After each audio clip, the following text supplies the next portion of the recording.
Hello everyone, स्वागत है आप सभी का एक बार फिर से नर्सिंग एजुकेशन के इस ऑफिशियली यूट्यूब चैनल पे। जी हाँ प्यारे दोस्तों, आप सभी के लिए एक बार फिर से एक और न्यू सेशन की आज की क्लास यहाँ पे रहने वाली है। आपकी स्क्रीन पे आज का ये फर्स्ट क्वेश्चंस यहाँ पे रहने वाला है। दोस्तों फर्स्ट क्वेश्चंस यहाँ पे रहने वाला है, आप क्वेश्चंस को अच्छे से रीड करें। ये आपके लास्ट सेशन का यहाँ पे फर्स्ट क्वेश्चंस यहाँ पे रहने वाला है। लास्ट क्वेश्चन का जो लास्ट सेशन का लास्ट क्वेश्चन था वो आज के सेशन का फर्स्ट क्वेश्चन यहाँ पे रहने वाला है। आप सभी ने बहुत शानदार दोस्तों कमेंट बॉक्स के अंदर अच्छे आंसर दिए, आप सभी के लिए बड़े दोस्तों कहीं ना कहीं ये हेल्पफुल क्वेश्चन कहीं ना कहीं आप सभी के लिए रहने वाला है। तो आप सभी का बड़ा अच्छा रेस्पॉन्स आया जो लास्ट वाली क्लास थी उसका। ये लास्ट दोस्तों सेशन का लास्ट क्वेश्चन आज के इस सेशन का फर्स्ट क्वेश्चन यहाँ पे रहने वाला है। आज के भी सेशन के अंदर 1 से 2 क्वेश्चन आप सभी के लिए होमवर्क रखेंगे कि उसका आंसर क्या रहने वाला है। आप सभी को कमेंट बॉक्स के अंदर हमें जरूर बताना है। दोस्तों आप सभी के लिए नर्सिंग एजुकेशन के इस चैनल पे लगातार आप सभी के लिए ESIC की स्पेशल MCQ क्लास आप सभी को डेली मिल रही है। तो वो हर एक इंपॉर्टेंट क्वेश्चन हम डील कर रहे हैं जो आपके एग्जाम्स के पॉइंट ऑफ व्यू से बड़े हेल्पफुल वो क्वेश्चन यहाँ पे रहने वाले। तो आज की इस क्लास के अंदर भी हर एक वो इंपॉर्टेंट क्वेश्चन डील करेंगे जो कहीं ना कहीं आपके एग्जाम्स के अंदर बड़े हेल्पफुल रहेंगे। तो बिना टाइम वेस्ट किए आज की क्लास को अपन स्टार्ट करते हैं। आज की इस क्लास का फर्स्ट क्वेश्चन आप सभी के लिए यहाँ पे रहने वाला है। लास्ट सेशन का फर्स्ट क्वेश्चन है कि what method could you use to reduce the pain associated with the IM injection। दोस्तों IM इंजेक्शन से रिलेटेड क्वेश्चन है कि IM इंजेक्शन आप लगा रहे हैं तो कौन सा मेथड यूज करेंगे पेशेंट के अंदर पेन को रिड्यूस करने के लिए, कौन सा मेथड यूज करेंगे, किसके लिए पेन को आपको कम करना है तो क्या आप मेथड यूज करेंगे।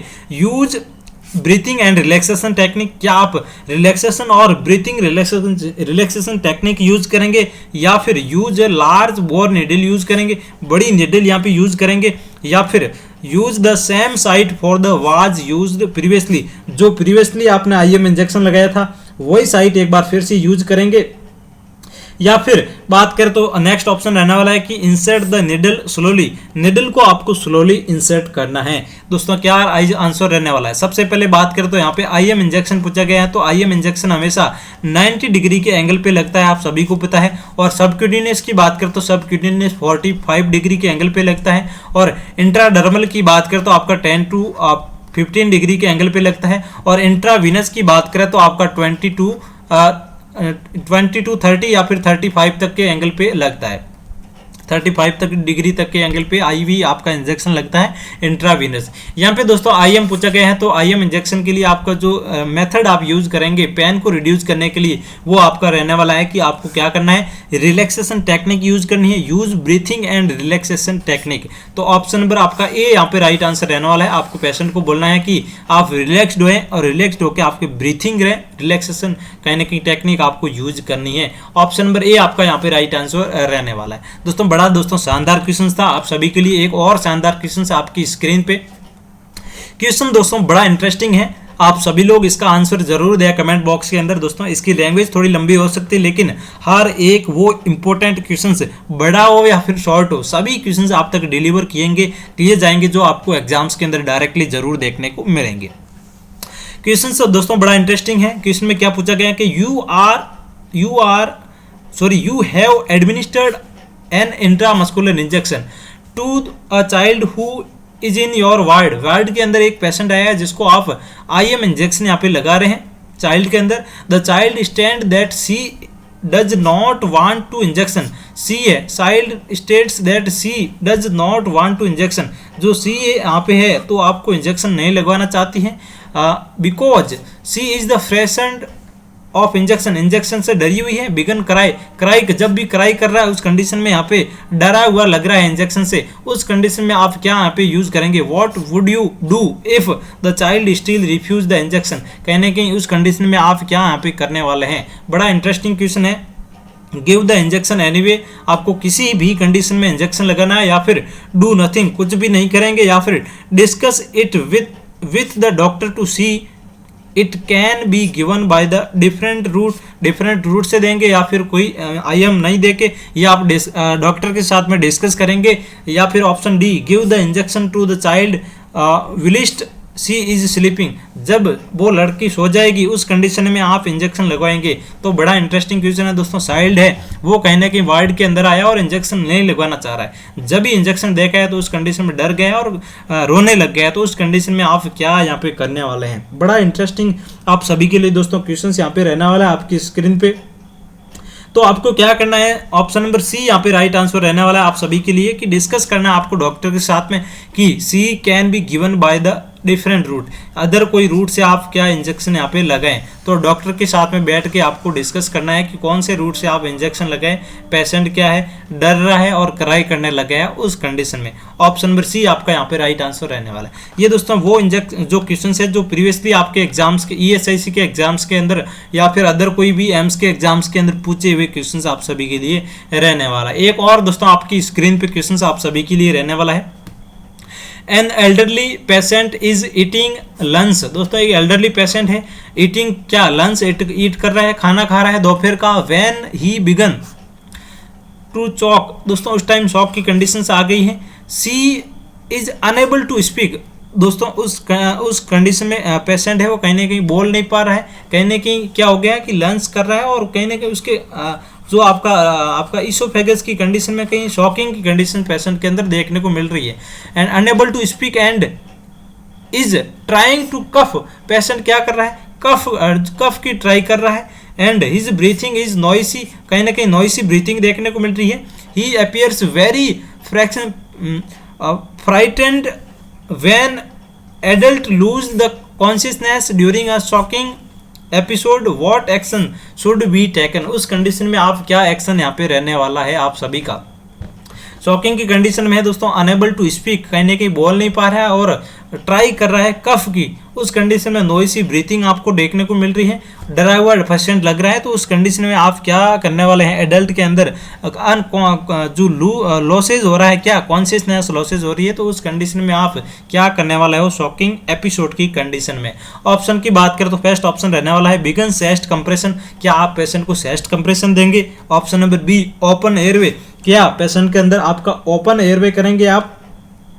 या फिर नेक्स्ट ऑप्शन आपका रहने वाला है leave the casualty and emergency medical services your self, क्या आप इमरजेंसी मेडिकल सर्विसेज देंगे और पेशेंट को कैजुअली लीव छोड़ देंगे। Option number D continue with back blow and abdominal thrust, क्या आप continuously back blow and abdominal thrust यहाँ पे देने वाले हैं। तो मैंने आप सभी को बताया कि बड़ा इंटरेस्टिंग ये क्वेश्चन आप सभी के लिए रहने वाला है। तो आपको क्या करना है उस कंडीशन में, जब भी आपके जो ईटिंग जो कंडीशन में शॉकिंग की कंडीशन देखने को मिल रही है तो आपको बैक ब्लो देना है एब्डोमेन थ्रस्ट के। ऑप्शन नंबर डी आपका यहाँ पे राइट आंसर रहने वाला है। क्लियर चीज़ है, ऑप्शन नंबर डी यहाँ पे राइट आंसर रहने वाला है। नेक्स्ट वन क्वेश्चंस की ओर मूव करते हैं दोस्तों। बड़ा दोस्तों शानदार ये क्वेश्चंस आप सभी के लिए था। एक और क्वेश्चंस आपकी स्क्रीन पे रहने वाला है, बड़ा इंटरेस्टिंग क्वेश्चंस है। क्वेश्चन की लैंग्वेज को आप अच्छे से रीड करें, देन आप आंसर जरूर कमेंट बॉक्स के अंदर पुटअप करें।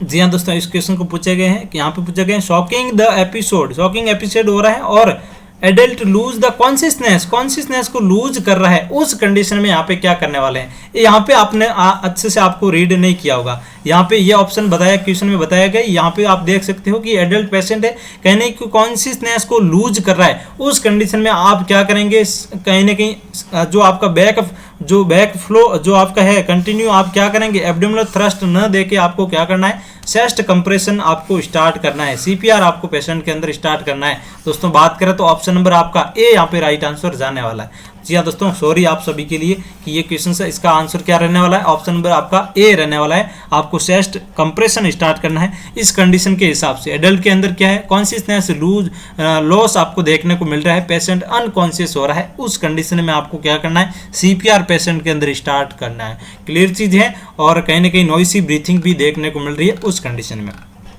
सॉरी आप सभी लोग इसका आंसर राइट कर लें, ऑप्शन नंबर ए आपका यहाँ पे राइट आंसर रहने वाला है। नेक्स्ट क्वेश्चन रहने वाला है which of these is not a normal cause of the cardio respiratory arrest in adult. दोस्तों कार्डियो रेस्पिरेटरी अरेस्ट के अंदर जो आपका कौन सा कोज है वो यहाँ पे नहीं रहने वाला है। कौन सा कोज यहाँ पे नहीं रहने वाला है? पेशेंट किसका है? Cardio respiratory arrest.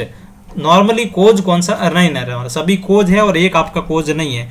Trauma, drowning, heart disease और डायबिटीज। क्या दोस्तों राइट आंसर रहने वाला है? आप सभी लोग जरूर बताएं। तो दोस्तों आप सभी को पता है कि जो कार्डियो रेस्पिरेटरी अरेस्ट की कंडीशन में ट्रोमा भी देखने को मिलता है, ट्रोमा की कंडीशन भी होता है, ड्राउनिंग भी देखने को मिलता है, हार्ट डिजीज भी देखने को मिलती है, और कहने की डायबिटीज का यहाँ पे रिलेशन नहीं है। तो ऑप्शन नंबर डी आपका यहाँ पे राइट आंसर रहने वाला है। बाकी सभी नॉर्मली कोज यहाँ पे रहने वाला है, बट डायबिटीज यहाँ पे कोज नहीं रहने वाला है। सिंपल सा क्वेश्चन था। आप सभी की स्क्रीन पे एक और क्वेश्चन यहाँ पे रहने वाला है। What are the 4 stage of the nursing process? दोस्तों नर्सिंग प्रोसेस की क्या 4 स्टेप यहाँ पे रहने वाली है? क्या स्टेज रहने वाली है नर्सिंग प्रोसेस की? ऑप्शन की बात करें तो plan, assess, implement, evaluate. Option number B assess, plan, implement and evaluate. Option number C implement, assess, plan and evaluate. Option number D evaluate, plan, implement और असेस। क्या दोस्तों आंसर रहने वाला है? ये क्वेश्चन आप सभी के लिए रहने वाला है। इसका आंसर आपको कमेंट बॉक्स के अंदर देना है कि नर्सिंग प्रोसेस की जो स्टेज है वो यहाँ पे कौन सी रहने वाली है। इंटरेस्टिंग क्वेश्चन है दोस्तों, बड़ा सिंपल क्वेश्चन है, कहने के आप सभी के लिए इसका आंसर जरूर आएगा। तो इसका आपको आंसर कमेंट बॉक्स के अंदर जरूर देना है। क्लियर चीजें, सभी ऑप्शन आपको मेंशन करने हैं कमेंट बॉक्स के अंदर। चलिए एक और इंटरेस्टिंग क्वेश्चन आपकी स्क्रीन पे। जी हाँ दोस्तों, क्वेश्चन को अच्छे से रीड करें, देन आप आंसर पुटअप करें। जो मैंने लास्ट आपके लिए क्वेश्चन रखा था उसका आंसर आप जरूर दें। सभी लोग जो भी इस क्लास को अटेंड कर रहे हैं वो हर एक स्टूडेंट इस क्वेश्चन का आंसर जरूर देगा। क्लियर चीज है। Identify 4 clinical observations likely to be undertaken as a part of the admissions assessment. दोस्तों एडमिशन असेसमेंट की कंडीशन है और आइडेंटिफाई करना है कि 4 क्लिनिकल ऑब्जर्वेशन क्या यहाँ पे रहने वाले हैं। क्या क्वेश्चन में पूछा गया है कि 4 आपके जो 4 क्लिनिकल ऑब्जर्वेशन क्या रहने वाले हैं पेशेंट के अंदर एडमिशन असेसमेंट के दौरान। पार्ट है किसका? एडमिशन असेसमेंट का। तो क्या आपके यहाँ पे रहने वाले हैं 4 क्लिनिकल ऑब्जर्वेशन। चलिए ऑप्शन की बात कर लेते हैं। फर्स्ट ऑप्शन रहने वाला है पल्स ऑक्सीमेट्री, टेम्परेचर और न्यूरोलॉजिकल स्टेटस और ब्लड प्रेशर। क्या ये 4 आपका क्लिनिकल ऑब्जर्वेशन रहने वाले हैं? ऑप्शन नंबर बी की बात करें तो blood pressure, temperature, respirations and pulse. क्या ये कंडीशंस यहाँ पे रहने वाली है? क्या mental health assessment, neurological status, pulse और blood pressure. Option number D blood pressure, central venous pressure और टेम्परेचर और पल्स। क्या दोस्तों असेसमेंट यहाँ पे रहने वाले हैं 4 जो क्लिनिकल ऑब्जर्वेशन है वो कौन से यहाँ पे रहने वाले हैं? बड़ा इंटरेस्टिंग आप सभी के लिए क्वेश्चन से रहने वाला है। दोस्तों क्वेश्चन को आप अच्छे से रीड करें तो बात करें तो आपका ब्लड प्रेशर भी होता है, टेम्परेचर भी होता है, रेस्पिरेशन होता है, पल्स होता है। ये आपके 4 कहीं ना कहीं क्लिनिकल असेसमेंट देखने को मिलते हैं। नॉर्मली आप सभी को पता है कि वाइटल साइन लेते हैं तो सबसे पहले आप सभी को पता है ये 4 कंडीशंस आपको देखने को मिलती है। बीपी है, टेम्परेचर है, रेस्पिरेशन है एंड पल्स। उसके बाद में 5th वाइटल साइन आप सभी को पता है क्या रहने वाला है? पेन। पेन आपका क्या है? 5th vital sign. यदि आपको पूछा जाता है कि 5th वाइटल साइन आपका कौन सा रहने वाला है, वहाँ आपका पेन रहने वाला है। तो ब्लड प्रेशर, टेम्परेचर, रेस्पिरेशन और पल्स ये आपका 4 क्लिनिकल ऑब्जर्वेशंस रहने वाला है एडमिशन के दौरान पेशेंट के अंदर। क्लियर चीजें। ऑप्शन नंबर आपका यहाँ पे बी राइट आंसर रहने वाला है। नेक्स्ट उन क्वेश्चंस की ओर मूव करते हैं दोस्तों। वो क्वेश्चंस दोस्तों प्रीवियसली एग्जाम्स में कहीं ना कहीं पूछा हुआ क्वेश्चंस आप सभी के लिए रहने वाला है। एक और दोस्तों इंटरेस्टिंग क्वेश्चंस आपकी स्क्रीन पे। जी हाँ दोस्तों, क्वेश्चन आप सभी को विजिबल हो रहा होगा। आप क्वेश्चन को अच्छे से रीड करें, देन अपना आंसर कमेंट बॉक्स के अंदर जरूर देते रहें। आप सभी लोग दोस्तों आंसर जरूर करें और अपना रेस्पॉन्स जरूर दें। और एक और आप सभी के लिए रिक्वेस्ट है कि चैनल पे आप फर्स्ट बार विजिट कर रहे हैं तो दोस्तों चैनल को सब्सक्राइब जरूर करें और वीडियो पसंद आए तो वीडियो को दोस्तों लाइक जरूर करें और सभी के साथ में इस क्लास को शेयर जरूर करें। ये आपकी रेस्पॉन्सिबिलिटी है। हम लगातार आपके लिए मेहनत कर रहे हैं। हर एक वो इंपॉर्टेंट क्वेश्चन आप तक डिलीवर कर रहे हैं जो कहीं ना कहीं आपके ESIC या फिर DSSB, RML, जिपमेर, नॉर्सेट, JMCH या फिर कोई भी NHM हो, CH हो, हर एक नर्सिंग कॉम्पिटिटिव एग्जाम्स का क्वेश्चंस जो कहीं ना कहीं आपके एग्जाम्स के पॉइंट ऑफ व्यू से हेल्पफुल है, आपको डायरेक्ट देखने को मिलेगा। वही क्वेश्चंस इंपॉर्टेंट आपके सभी के लिए हम लगातार करवा रहे हैं। तो आपकी इतनी रेस्पॉन्सिबिलिटी जरूर रहेगी कि कहीं ना कहीं थोड़ा बहुत सपोर्ट हमें जरूर दिखाएं, अपना रेस्पॉन्स जरूर दें। Which of the following do you not need to check in a patient bed space prior to admissions. दोस्तों बड़ा इंटरेस्टिंग क्वेश्चन है कि पेशेंट के अंदर बेड स्पेस प्रायर एडमिशन के दौरान आपको चेक करना है तो क्या नीड नहीं रहने वाली है, नॉट पूछा गया है। दोस्तों बड़ा इंटरेस्टिंग क्वेश्चन है।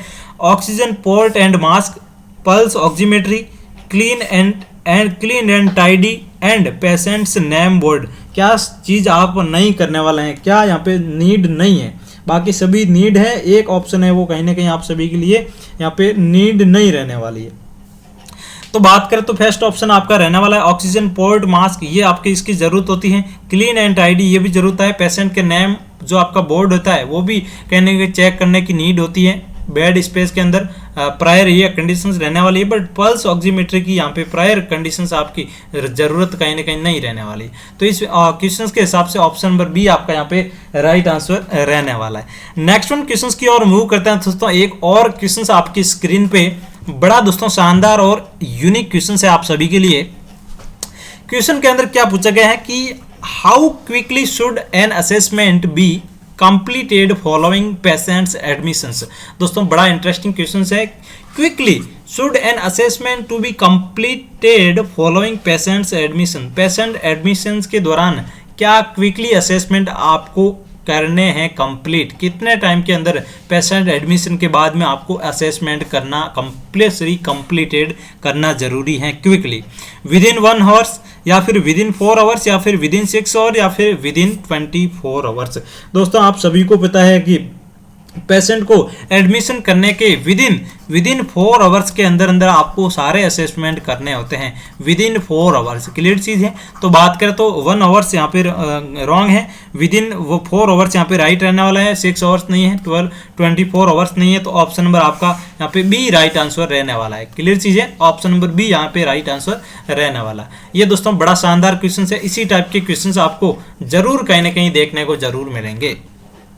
नेक्स्ट वन क्वेश्चंस की ओर मूव करते हैं। एक और शानदार दोस्तों आपकी स्क्रीन पे क्वेश्चंस है। क्वेश्चन को आप अच्छे से रीड करें, देन अपना आंसर कमेंट बॉक्स के अंदर जरूर पुटअप करें। जी हाँ, बड़ा दोस्तों शानदार क्वेश्चंस है। क्वेश्चन के अंदर क्या पूछा गया है कि in which of the following circumstances would a postmortem not be routinely required. दोस्तों यहाँ पे सर्कमस्टांसेस है कि पोस्टमार्टम के टाइम कौन से रूटीनली रिक्वायर्ड यहाँ पे नहीं रहने वाला है, नॉट बी रूटीनली रिक्वायर्ड। कौन सा सर्कमस्टांसेस पोस्टमार्टम के दौरान रूटीनली रिक्वायर्ड नहीं है। बड़ा दोस्तों शानदार क्वेश्चन है, आप सभी के लिए स्क्रीन पे है, इसका आंसर आप जरूर दें। If a patient die within 24 hours of surgery, क्या ये आपका रूटीनली रिक्वायर्ड नहीं है। या फिर option B if patient die within 48 hours of the surgery, क्या ये भी रिक्वायर्ड नहीं है। या फिर option number C if cause death is unknown, क्या ये राइट आंसर रहने वाला है। या फिर option D if death is unexpected, क्या दोस्तों राइट आंसर रहने वाला है। आप सभी लोग अपना आंसर जरूर दें। दोस्तों बात करें तो क्या जरूरी नहीं है if patient dies within 48 hours of the surgery, surgery के 48 घंटे के अंदर पेशेंट की मृत्यु हो रही है, उस कंडीशन में आपको क्या पोस्टमार्टम की यहाँ पे कोई नीड नहीं रहने वाली है। बाकी सभी कंडीशन में बात करें तो सर्जरी के विद इन 24 आवर्स के अंदर पेशेंट डाई हो रहा है, तो उस कंडीशन में सर्कमस्टांसेस आपको रूटीनली पोस्टमार्टम में यूज करना है। और पेशेंट अननोन है, डेथ अननोन है, उसके अंदर भी पोस्टमार्टम आपको करवाना है। और अनएक्सपेक्टेड पेशेंट के अंदर डेथ हो रही है, उस कंडीशन में भी आपको पोस्टमार्टम रूटीनली रिक्वायर्ड रहने वाला है। तो बात करें तो ऑप्शन नंबर बी आपका यहाँ पे रिक्वायर्ड नहीं है, तो बी ऑप्शन आपका यहाँ पे राइट आंसर रहने वाला है। बड़ा दोस्तों इंटरेस्टिंग क्वेश्चन था आप सभी के लिए कि विद इन 48 आवर्स के अंदर पेशेंट मर रहा है, डाई हो रहा है, उस कंडीशन में आपको क्या है रूटीनली कहीं ना कहीं बात की जाए तो रिक्वायर्ड यहाँ पे नहीं रहने वाला है पोस्टमार्टम। नेक्स्ट क्वेश्चन की ओर मूव करते हैं दोस्तों। एक और शानदार क्वेश्चन आपकी स्क्रीन पे यहाँ पे रहने वाला है कि how soon after death does rigor mortis occurs. दोस्तों राइगर मॉर्टिस की कंडीशन है वो कितने घंटे के अंदर आपको देखने को मिलेगी। Soon after death does rigor mortis, option की बात करें तो 48 आवर्स, 12 आवर्स, 2 to 6 आवर्स और 13 मिनट। क्या दोस्तों इसका आंसर रहने वाला है। आप सभी लोग आंसर जरूर दें। तो दोस्तों बात करें राइगर मॉर्टिस के अंदर जो आफ्टर डेथ बात करें तो यहाँ पे 2 to 6 आवर के अंदर ये कंडीशंस आपको देखने को मिलेगी, 2 to 6 आवर्स। तो बात करें तो ऑप्शन नंबर सी आपका यहाँ पे राइट आंसर रहने वाला है। चलिए नेक्स्ट क्वेश्चन की ओर मूव करते हैं। एक और इंटरेस्टिंग क्वेश्चन आपकी स्क्रीन पे, which of the following infections would be required that patient is the isolated? Patient isolated है तो क्या आपको यहाँ पे रिक्वायर्ड रहने वाला है पेशेंट के प्रति? पेशेंट क्या है? पेशेंट को इन्फेक्शन है। ऑप्शन की बात करते हो hepatitis B, clostridium difficulty, option number C AIDS और ऑप्शन नंबर डी लेगुनेला। क्या दोस्तों राइट आंसर रहने वाला है? Which of the following infections would required that the patient is isolated? क्या इन्फेक्शन यहाँ पे होगा उसकी वजह से आपको पेशेंट को आइसोलेट करने की यहाँ पे रिक्वायरमेंट रहने वाली है? कौन सी कंडीशन में आप पेशेंट को आइसोलेट यहाँ पे रखेंगे? तो बात करें तो हेपेटाइटिस की कंडीशन में आप आइसोलेट की रखने की कोई ज़रूरत नहीं है। एड्स की कंडीशन में भी कोई आपको पेशेंट को आइसोलेशन की कंडीशन में रखना जरूर नहीं है। और बात करें लेगोनेलिया की कंडीशन में भी नहीं है। आपका बात करें तो क्लोस्ट्रीडियम डिफिकल्टीज की कंडीशन में आपको पेशेंट को यहाँ पे आइसोलेशन करने की कंडीशन यहाँ पे रहने वाली है। तो बात करें तो ऑप्शन नंबर बी आपका यहाँ पे राइट आंसर रहने वाला है। नेक्स्ट वन क्वेश्चन की ओर मूव करते हैं दोस्तों। एक और शानदार क्वेश्चन आपकी स्क्रीन पे, चलिए बड़ा इंटरेस्टिंग एक क्वेश्चन आप सभी के लिए रहने वाला है। एक क्वेश्चन आज का भी आपके लिए कहीं ना कहीं मैं रखूंगा, लास्ट क्वेश्चन रखूंगा आज के सेशन का। उसका आंसर आपको कमेंट बॉक्स के अंदर जरूर देना होगा। चलिए, which of the following items are not routinely required when isolating a patient?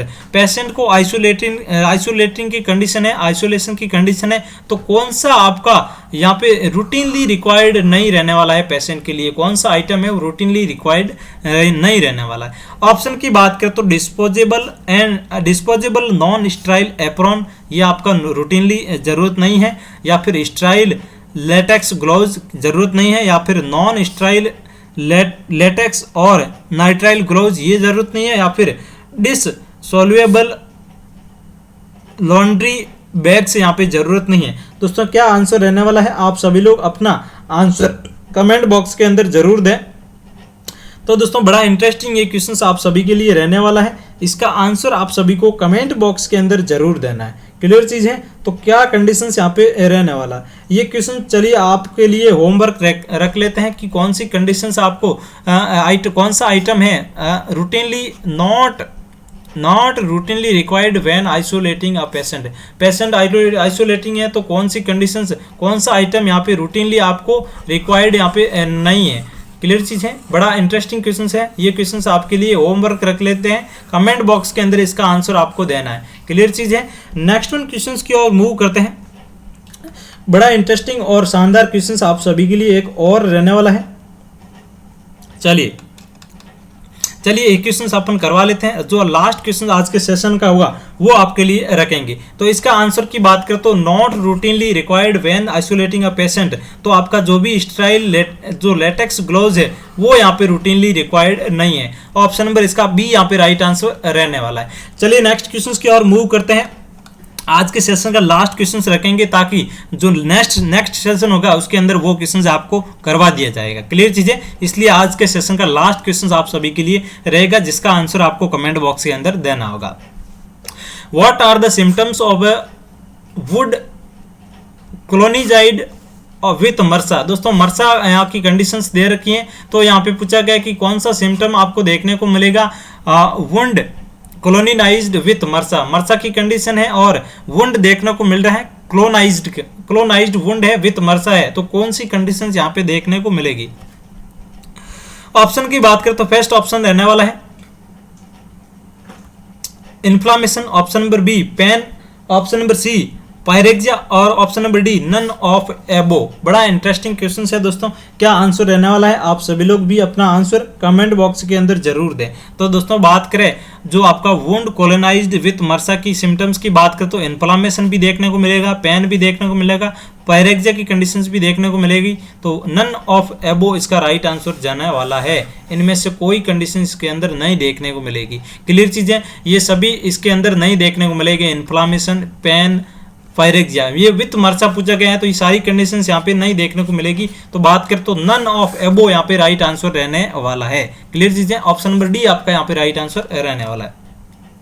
चलिए एक और इंटरेस्टिंग क्वेश्चन आप सभी की स्क्रीन पे, which one of the following statement is correct, कौन सा स्टेटमेंट सही रहने वाला है। Standard precautions should be implemented standard precautions कौन सा यूज करेंगे आप, करेक्ट स्टेटमेंट क्या रहने वाला है। ऑप्शन नंबर ए की बात करें तो फर्स्ट ऑप्शन आपका रहने वाला है when the patient is known to have infections. Option number B when caring for any patients at any time patient की केयर सकते हैं, या फिर when caring for any patients at a hospital के टाइम केयर करेंगे, या फिर when the patient is being nursed is in isolation. क्या दोस्तों राइट आंसर रहने वाला है standard precautions should be implemented.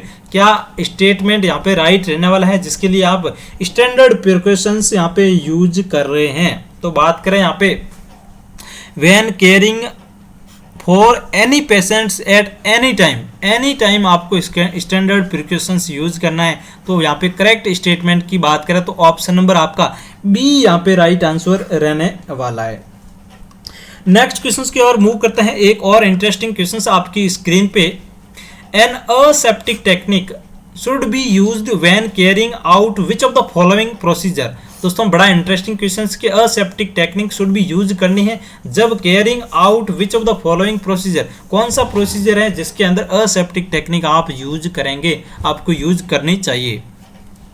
Caring out mouth care, जब माउथ केयर कर रहे हैं उस टाइम असेप्टिक टेक्निक यूज करेंगे, या फिर चेंजिंग अ ड्रेसिंग और इंट्रावीनस लाइन, आप कोई भी ड्रेसिंग चेंज कर रहे हैं या फिर इंट्रावीनस लाइन लगा रहे हैं उस कंडीशन में आप स्टैंडर्ड जो असेप्टिक टेक्निक यूज करेंगे, या फिर इम्पटिंग अ यूरिनरी कैथेटर बैग, जो आपका यूरिनरी बैग कैथेटर है उसको आप इम्पटी कर रहे हैं उस कंडीशन में यूज करेंगे, या फिर इंसर्शन ऑफ ए सपोजिटरी, उस कंडीशन में आप असेप्टिक टेक्निक यूज करेंगे। तो दोस्तों बात करें तो changing a dressing and intravenous technique, जब आप ड्रेसिंग चेंज कर रहे हैं और आपका इंट्रावीनस लाइन आप लगा रहे हैं उस कंडीशन में बात करें तो आपको असेप्टिक टेक्निक है वो कहीं ना कहीं यूज करनी चाहिए आपको। बड़ा इंटरेस्टिंग क्वेश्चन है, इसका ऑप्शन नंबर बी यहाँ पे राइट आंसर रहने वाला है। चलिए नेक्स्ट क्वेश्चन आज के सेशन का आप सभी के लिए नेक्स्ट क्वेश्चन लास्ट क्वेश्चन यहाँ पे रहने वाला है। इसका आंसर आप सभी लोगों को कमेंट बॉक्स के अंदर जरूर देना है। क्लियर चीज है, which are the male patient advise to take their own electric razor to hospitals. Option की बात करें तो फॉर पेशेंट कंफर्ट के लिए यूज करते हैं, या फिर to make hospitals as the familiar as possible, जितना जल्दी हो सके पेशेंट को हॉस्पिटल से फैमिलियर करने के लिए यूज करते हैं, या फिर to minimise the risk of the cross infection की रिस्क को कम करने के लिए यूज करते हैं, या फिर option number D to allow saving at the any time at a time convenient to patient को कन्वीनियंट करने के लिए यूज करते हैं। तो बड़ा इंटरेस्टिंग क्वेश्चन है कि their own electric razor to hospital, ये किसके लिए यूज करते हैं। ये क्वेश्चन आप सभी के लिए होमवर्क रहने वाला है, इसका आंसर आप सभी को कमेंट बॉक्स के अंदर देना है। क्लियर चीज़ है, कमेंट बॉक्स के अंदर इसका आंसर देना है, चाहे आपको आए या फिर नहीं आए आपको अनुमान जरूर लगाना है क्या ऑप्शन रहने वाला है, ए बी सी और डी, इन सभी में से कौन सा आपके लिए आंसर यहाँ पे रहने वाला है। तो आप सभी के लिए आप आज का ये क्वेश्चन होमवर्क करने वाला है। तो आज का ये सेशन आप सभी को कैसा लगा कमेंट बॉक्स के अंदर आप जरूर बताएं, और आप अपना कमेंट बॉक्स के अंदर रिव्यू दोस्तों जरूर दें। और भी आपको कोई टॉपिक्स पढ़ना है, कोई क्वारीज हैं, कोई डाउट है, तो सभी आप अपना व्यू कमेंट बॉक्स के अंदर हमें जरूर दें। और भी कोई आपको जानकारी लेनी है तो आप हमारे टेलीग्राम चैनल को ज्वाइन कर सकते हैं, लिंक आपको डिस्क्रिप्शन में दे रखा है, और जाएं या फिर डायरेक्ट जाएं टेलीग्राम पे सर्च भी कर सकते हैं नर्सिंग एजुकेशन, तो आपको जरूर कहीं ना कहीं हमारा टेलीग्राम मिल जाएगा। और आप सभी से एक रिक्वेस्ट है कि आप यदि चैनल पे फर्स्ट बार विजिट कर रहे हैं और चैनल को सब्सक्राइब नहीं किया है तो सभी लोग जरूर सब्सक्राइब करें। हर एक इंपॉर्टेंट क्लास आप सभी के लिए हेल्पफुल है, तो कोई भी क्लास आप मिस नहीं कर रहे हैं और चैनल के साथ में जुड़े रहें। मिलते हैं नेक्स्ट क्लास के साथ में और न्यू धमाकेदार इंपॉर्टेंट क्वेश्चन के साथ में। तब तक आप सब लोग स्वस्थ रहें, मस्त रहें। Thank you so much.